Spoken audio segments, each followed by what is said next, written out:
here in New York City. That's the skyline, minus the Twin Towers, which were right about there.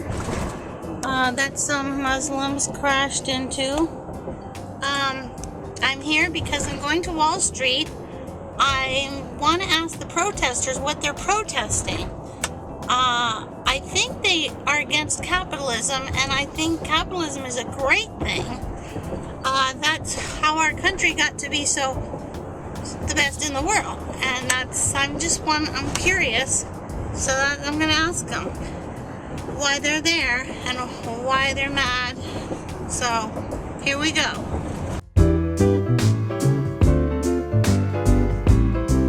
Do you know about Jesus Christ? Can I give you this? Oh yeah. I'm gonna give it to the people on Wall Street. Oh yeah. Because I think that's the solution to everyone's problem. Hello. You know Jesus Cristo? Yeah, I'm a Christian. You are? Awesome! Yeah, me 7-day Adventist. Oh, you are? Yeah. I have a friend who's a Seventh-day Adventist. Well, that's your Bible? Yeah. I'm gonna try to tell the people on Wall Street about Jesus. We are the nurses! America's nurses! Occupy Wall Street! Everywhere we go! People want to know who we are. So we tell them.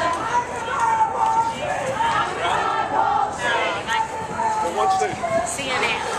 What are the Occupy Wall Street protesters protesting?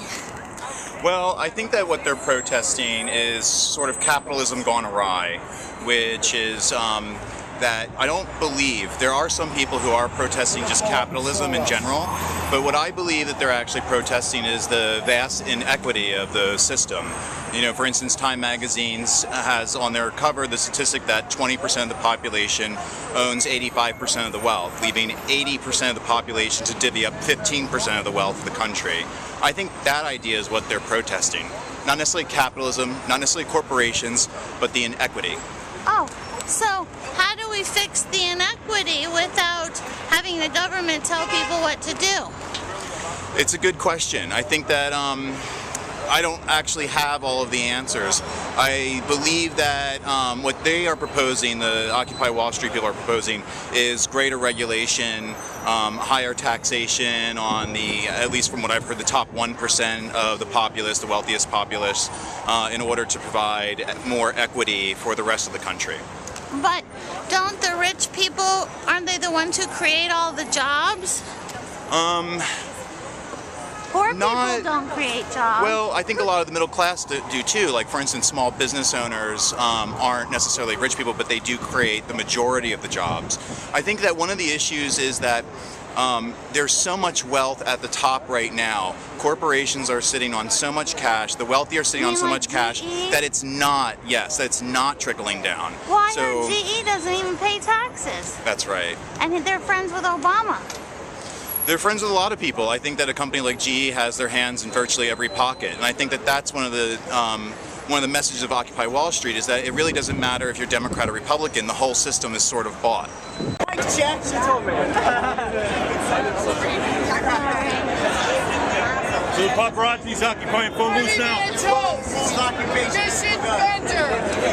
I am a combination of entertainment and activism that no one's ever seen before. I'm a sugar-bending New York City freakazoid. Entertainment and activism. Can I interview you? Loved you on SNL. Hi. Loved you on SNL. Thanks. Hello.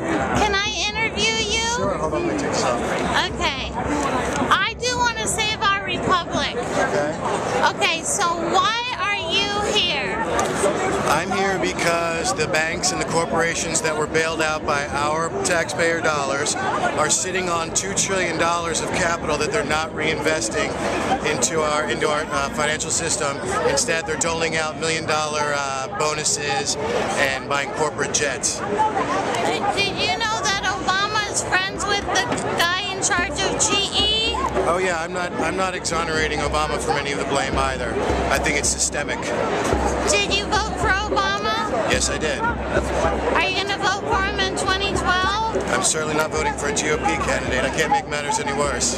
So you're going to vote for Obama, and he's the one who's in bed with the corporations? It's who's in bed less with the corporations when you have to make a decision for the presidency. So you're not concerned that he's a Marxist? You're speaking to a democratic socialist yourself right now. So no, I don't believe that he's a Marxist in the truest sense of Marxism and the manifesto. I think that he believes in social justice, financial justice, Jesus stuff that the GOP really isn't getting these days. But Jesus said a man should work for his living, not get a handout. Jesus was about helping the poor, ma'am. I think you've got a different version of the Bible than I do. So if socialism is so good, why does everyone around the world come to our country? We don't have socialism right now. Well, you're trying to say socialism's so good, why are they coming here? Why does everyone move here for an opportunity? Well, have you seen the latest illegal immigration numbers? The numbers are actually going down. Not even the illegal immigrants want to come here anymore. Well, that would be good. Well, see, there's the other thing. There's 11 million of them here, and I hear you GOP talk about getting rid of them. Do you realize the sheer logistics of getting rid of 11 million people? Even if you had every bus in the country loaded up, they would never stop coming. You've got to come up with a reform. Okay, so right now, 50% of Americans pay taxes and 50% do not. So if everyone gets free stuff, who's going to pay for it? Oh, you mean, are you asking me to cry a tear for the poor billionaires who may have to actually put in extra money? Oh yeah, I'm going to really shed a tear for that. End the wars, tax the rich. That's how we get out of the deficit. And I'm not talking about the rich, I'm talking about the super rich. The 400 individuals who are billionaires who control some obscene percentage of the wealth of the country. So this is only about 400 people. No, it's a systemic in general, but we're talking about. But class warfare is Marxist. Oh, tell that to the super rich who have been waging class warfare against the poor and the middle class. Are they being Marxist as well? Here's the thing. Capitalism is like a poker game. The idea is to win as many chips as possible. And when you win more chips than everybody else, what happens? People have to borrow to stay in the game. That's why millions of Americans are so high in debt right now. And what happens is when you can't borrow anymore, the game's over. I'm not saying you can't make money, but you can't be so rich that you break the game for everyone else. And that's what's going on right now. What college did you go to? University of Maryland, College Park. University of what? Maryland, College Park. How did you pay for that? Because I couldn't afford college. I put myself through college, thank you. Not your parents? Not my parents. So what's wrong with everyone doing it the way you did it? I'm not saying that is wrong, but I'm also not leaving out that others might need help. We can't, as a society, just ignore the people who have fallen through the cracks. But capitalism... What would Jesus do? Hey, Oprah Winfrey had nothing, now she's a billionaire. That's capitalism. So we're all just supposed to roll the dice and hope that we become billionaires? So and forget about the poor and the... Okay, you want everyone to be equal. How are you going to make everyone equal in good looks and smart brains? Everyone's not created equal. How do you create... That's the most inane question I think you've asked. How am I going to make everyone good looking? Everyone to get the same amount of money, the same college, the same house, the same car. Don't put words in my mouth. Okay, what do you want? I don't think you'll ever have a completely equal system, but you cannot have a system where the obscenely wealthy are breaking the system for everyone else. And I'll tell you why. Historically, if you look at Russia, if you look at France, the French Revolution, if you look at Rome, it has always been when there is such a disparity between the super wealthy and the poor that it leads to revolution. I'd rather not see that happen to our republic. Three more questions. Playing the devil's advocate or not. Oh no, this is Victoria Jackson, SNL. Oh, you are. Hi, Victoria Jackson. Can I get a picture know of you you? are. Yes. All right. Yeah. Okay, I want to ask you. 1 second, let me get my picture. Okay, were you guys inspired by the thing in the Egyptian protests and the Middle East protests? Referring to the Arab Spring? Yeah. Absolutely. When the social media like Facebook and stuff has really brought together people in an almost in an updated, non-violent protest fashion, much in line with Dr. Martin Luther King and Gandhi. But they were violent. No. The regimes became violent against them. I have a feeling. The Gandhi quote is, first they ignore you, then they mock you, then they fight you, and then you win. I'm in the Tea Party. So I've seen you speak for the Tea Party. yes, but we're not violent. We don't even leave litter. Okay, so how come You're not violent? No. You don't think you promote violence? How come Van Jones is promoting violence for you guys? You just press the camera button, the camera icon. Okay. How come Van Jones is asking you guys to be like, jeez, save America? I don't know how good I did. All right, let's try it again. Make some space, guys! Yeah, that works. That's fine. good? Yeah, thank you. Okay, how come Van Jones is encouraging violence? You've got me there. I'm not familiar with that, Van Jones. You know Van Jones is a communist. I'm not familiar with Van Jones. I can't speak on You're it. not familiar with him? You stumped me on one question out of 20. I think I did pretty good. Tax rich! End the war! Tax rich! End the war, tax the rich. End the war! Tax the rich. End the war, tax the rich. Bring it to the front. How do we end the deficit? End the war, tax the rich. How do we end the deficit? End the war, tax the rich. How do we end the deficit? End the war, tax the rich. So you don't think that Obama's stirring up racial and class warfare, and it's straight out of Rules for Radicals written by Saul Alinsky? I'm sorry, did you just ask me if I believe that Obama's waging a racial war? Yeah. Victoria. Yeah. He said the police acted stupidly, referring to the white cop. Remember that? Just over the Harvard professor who Yeah. arrested him. Obama said the Based on police that acted one comment- Oh no. Based on that one comment, He you're was- surmising that. he let the Black Panthers not be punished for voter intimidation. Didn't you just hear his recent speech that got him into hot water with the Black Caucus, where he told them to take off their bedroom slippers and stop complaining and whining? Why would he do that if he's trying to divide the country racially in favor of the blacks? Come on, Victoria. You have some legitimate I have a concerns, but you picture of undermine him with the Black Panthers. It's on YouTube yesterday. There's also pictures of him from the Tea Party dressed as a jungle native.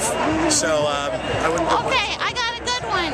He went to a church for 20 years where Jeremiah Wright preached black liberation theology. In their mission statement, it says white people are the devil, and he said he's renounced all of he's that. been there 20 years. He renounced all of Sitting. that. Oh, he renounced it. Now he's all of a sudden he doesn't hate white people. And Rick Perry just had a hunting club that had the name Niggerhead, that he didn't have removed from the rock forever.